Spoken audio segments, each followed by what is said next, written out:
Merry Christmas, everyone. It is Christmas Day, day 25, and we're going to read the final piece of our story of Jesus' birth. So take a moment. It's probably been an exciting day. Take a deep breath in, deep breath out, and let's focus in on our story for tonight. This story is called The Light of the World. That same night, in amongst the other stars, suddenly a bright new star appeared. Of all the stars in the dark, vaulted heavens, this one shone clearer.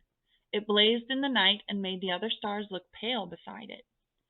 God put it there when his baby son was born, to be like a spotlight shining on him, lighting up the darkness, showing people the way to him. You see, God was like a new daddy. He couldn't keep the good news to himself.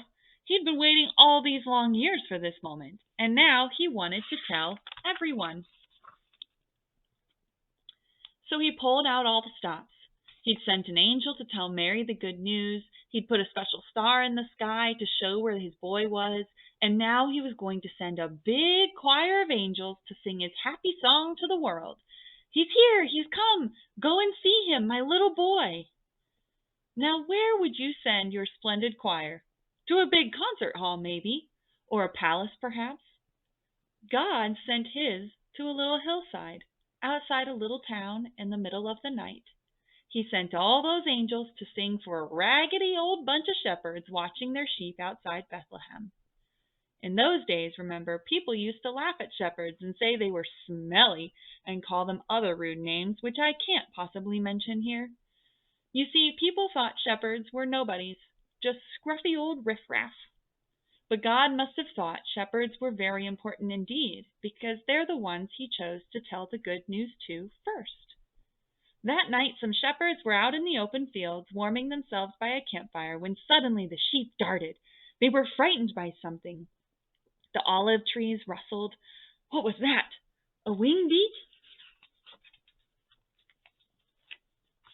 Oh man, look at that. Amazing.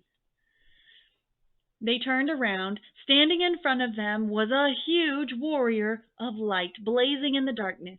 "Don't be afraid of me," the bright shining man said. "I haven't come to hurt you. I've come to bring you happy news for everyone everywhere. Today in David's town in Bethlehem, God's son has been born.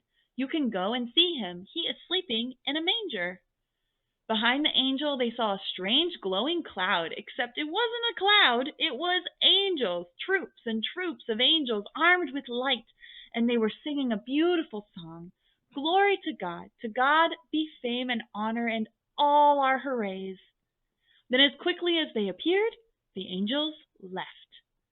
The shepherds stamped out their fire, left their sheep, raced down the grassy hill, through the gates of Bethlehem, down the narrow cobble streets, through a courtyard, down some steps, past an inn, round a corner, through a hedge, until at last they reached a tumble-down stable. They caught their breath. Then quietly they tiptoed inside. They knelt on the dirt floor. They had heard about this promised child, and now he was here, Heaven's Son, the maker of the stars, a baby sleeping in his mother's arms. This baby would be like that bright star shining in the sky that night, a light to light up the whole world, chasing away darkness, helping people to see. And the darker the night got, the brighter the star would shine. So that's a pretty great story, right? What would have amazed you if you had been with the shepherds that night? Wonder what you would have done if you had heard about the baby Jesus and gone and found him. So the shepherds spread the news about Jesus too after.